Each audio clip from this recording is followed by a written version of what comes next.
Sheltered kids, what happened, surprised you when you went out to the real world? My first week in college, I was hanging with some new friends in someone's dorm room, and I realized I didn't have a curfew. I didn't have someone waiting by the clock for me to get home. I stayed out all night and then called my grandma the next day to tell her about it. I was so excited. I think that was my first realization that I really was, for all practical purposes, on my own at last. Did you want to rock and roll all night, and party every day? I remember that. One of the first nights in college, deciding I wanted to go out somewhere and realizing that I didn't have to ask permission, or tell anyone what I was going to go do. I could just go. It's fantastic, but one can also easily overshoot and misuse their time. I once had this revelation around midnight and played video games until 8 a.m. and skipped class. Not the craziest thing. But it sorts itself out eventually. I got this taste my first summer after high school. I wasn't sheltered by any means. My parents had a 1 a.m. curfew in the summer or weekends and 10 p.m. during school nights. But that first summer my mom and sister took a vacation with my aunt and uncle, and my dad and I stayed back home. He worked third shift and I had the house to myself from 9:30 p.m. until around 7 a.m. I had two of my high school friends over one night and we decided to go see a midnight showing of a movie, and I said I couldn't since I had to be home. They reminded me that I didn't have a curfew and I could do what I wanted. So we went to the movie, stopped at IHOP on the way back, went to Meijer and got some snacks and hung out at my house until 5 a.m. playing PS2. That whole summer is one that I'm very unlikely to ever forget. Getting physically ill from stress is a real thing and will go away if you no longer live with your stressors. Wow. That's sad. I understand. It's harder than you think to get some shitty minimum wage job. The problem with entry-level jobs is I'm competing with everybody from age 16 to 75. I'm literally just one resume in a stack of 1,000 in an email box somewhere. When I got my teaching credential, I got job a month later since I was only competing with a much smaller pool of people who have teaching credentials. I applied at 3 districts and one hired me. God, I didn't even have a slight idea of what sex was until I had sex ed. I didn't know what catcalling was, and to this day I don't get the most obvious dirty jokes. People still awe at me because of that. My first girlfriend was like this, and we had a full day where she asked me any questions she had and I answered to the best of my ability or did some research to find out for her and thoroughly destroyed any trace of her innocence. Urban Dictionary is your friend. You can find all sorts of definitions in there for even obscure stuff that most people don't know about, like ham wallet, basically a vagina. It's my go-to place for any sex lingo. The first night I moved out of a room with my brother, I remember it felt strange to have my dick out in a bedroom. Then it hit me, I can stop pretending to use the bathroom to masturbate. This man gets it, carrot. People who celebrate Halloween aren't all Satan worshippers, damned to hell.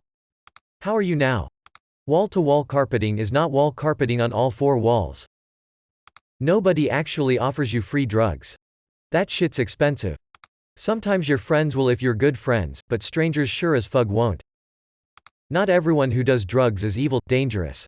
Most of them are normal people who are just in a bad place in life. Some of us aren't even in a bad place, some of us use drugs casually for fun. Ever been camping and done shrooms? Or they're having a good night out. Or they're just chillin' on their front porch, Greg. First time I heard of blowjobs, thought it was a joke. Could not believe that was a real thing. Dislikes ciabatta and blowjobs, got it. You have to wash your sheets and bedding. We had a friend nicknamed Poos. Because his name was Paul and his sheets were never washed. So rank. I had a hard time picking up on sarcasm. I'd try my best to play it cool while being deeply confused. Sex was so demonized in the house I grew up in, I had no context for what was actually appropriate sexually. I struggled to discern between sexual jokes, flirting and harassment all blended together into one confusing mess. It was not a fun learning curve. And this, parents of Reddit, is why you can't just not talk about sex at all ever. I remember this one time when I was a really young child and at daycare, a girl my age wanted to play some exploratory games. When we were caught, my mom was so upset with me and never explained why, so I spent the next 15 years not realizing why I had such a "shut it down, don't talk about it, everyone will think you're gross for thinking about that" frame of mind. Recently brought it up to mom after actually realizing it was a big deal in therapy. I don't remember that at all, of course. Pays to be open, honest, and understanding with your children. Everything looks and feels so dangerous, yet people use everything like it's safe and they're wrapped in bubble wrap. That going out and doing things you enjoy isn't an end of the world horrible thing to do. I left the house maybe 5 to 10 times total throughout my time in high school that I spent with my mom. Grades 9 to 11, each time I was allowed out it was with strict rules. You can leave and stay the night at your friend's house, but we will pick you up no later than 0700 the next morning. You can stay late at school to finish your project, but if you are at home any later than 16:30, then you are grounded until we decide you're not. Meaning I could miss the first city bus, but had to catch the next one 15 minutes later or else I would be considered late home, so not actually allowed to stay late to finish. Things go wrong all the time.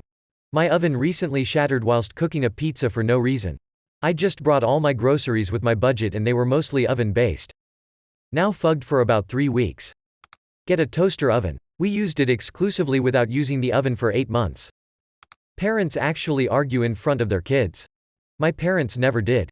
And honestly just recently figured out that they weren't absolutely perfect and they had their fair share of arguments. But I never saw any of them. It disgusts me when two parents scream and yell at each other in front of their kids. Just a very shitty example. For me, it was the exact opposite experience. I was always told that the arguing, screaming, and taking out said anger physically and verbally on me was normal. When I noticed that none of my friends' parents did the same, I was just told that's because everybody puts on a show in front of non-family members. During the last few years in college, I finally had the chance to actually live with some of my friends' families for extended periods of time. What a shock it was for me to discover that some families do not, in fact, vent their frustrations by taking it out on their kids. Sure, arguments and disagreements happened, but they were handled maturely, through communication and the willingness to listen. I've since decided that my goal, above anything else, is to be better for my kids. People had sex before marriage and didn't even feel guilty about it. Can confirm. Had sex before marriage. Now married. Still have sex. Absolutely zero guilt. IDK why you were getting downvoted for this. I didn't realize I could have my own goddamn opinions until I was 18. I learned what a hangover was. Gay people aren't actually bad. Can confirm. Sinners. Sinners everywhere. Arg. We usually just call ourselves humans. I went to private Catholic school from kindergarten to 8th grade, then on to public high school. Students at 14 and 15 years old actually drank, had sex, and cussed at adults. I couldn't believe it. First couple weeks of college, I learned meth and weed are two very different things. I remember being slightly stunned that people went out and did stuff on Sundays without even going to church first. I was surprised to learn that the earth actually is billions of years old and scientists aren't lying to me to get me to worship Satan. Gay people exist, and they are not any less of a person because of it. Hopefully you don't mind if I get a little ass backwards here. I wasn't sheltered as a kid. Parents didn't have me watching horror movies in kindergarten, but I wasn't really sheltered either. Except, in a sense, from sheltered kids. In middle school, I want to say 7th grade, a boy transferred from a private school. He was your complete stereotypical sheltered kid, private school, wealthy parents, devout Christian, you know the type. This was middle school, so naturally, a boy makes a dick joke. What's a dick? Alright. Bit surprising, but maybe his parents never swear. It's not the weirdest thing I've ever heard, you know? But nothing could prepare me for what comes next. We explained to him that dick is slang for penis, but that it's a bad word, so he shouldn't say it all the time. Ready for this? What's a penis? We waited for him to start laughing. Or a grin. Or anything, any indication that he was joking. Nothing. This boy was so sheltered that at the age of 12 he had no clue what a penis was. A boy did not know what a penis was.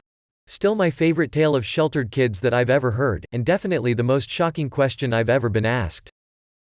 I remember seeing a documentary about this. Except the guy was 18 and his busty stepsister had to explain to him what a penis was. I don't know if the documentary was any good because I only saw the first 2 minutes, the middle 5 minutes and the last 5 minutes of it. That racism was alive and well and not just a thing in movies, TV. Sad face. The area I grew up in had a very low minority population and those that did live there were orders of magnitude more wealthy, successful than my family, so everyone talked of, treated them well.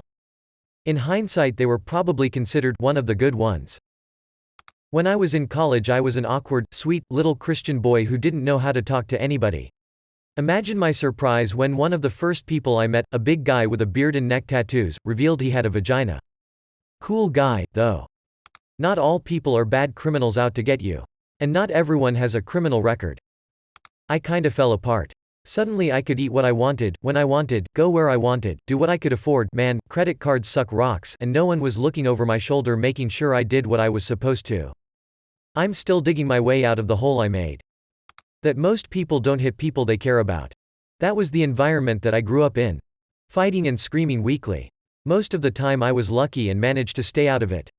If I was unlucky there was chance of getting a good smack across the face if was a mild day, a mug of hot coffee or china bowl of soup hurled with all the strength a fit human being could muster.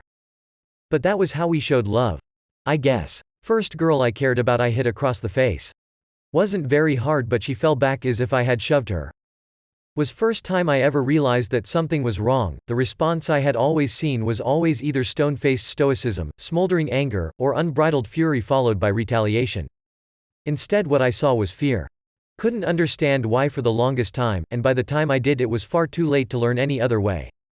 She forgave me a while ago I think, but that's more for her than me. Now I think it's best that I keep everyone at distance where I cannot harm them. What I am cannot be changed at this point. You cannot fix something so broken that there is no image of what it might have looked like otherwise. But at least no one else is going to suffer on my account. Having a car is so freaking expensive. How mean the general public is. I grew up in small Catholic schools and went to a public university, but was part of the Catholic group on campus, so my social circle consisted of nice people who were always volunteering to help others in one form or another. The golden rule of treating others the way you would like to be treated, i.e. kindly, is something I thought everyone learned. Then I joined the workforce and learned quickly that so many people in this world are just cruel for the fun or to flex their sense of superiority or to try to get free shit. I am still super idealistic from my sheltered upbringing and have a really tough time trying to balance my instinct to be willing to help people with my underdeveloped self-preservation skills. It's led me to be taken advantage of professionally and it sucks.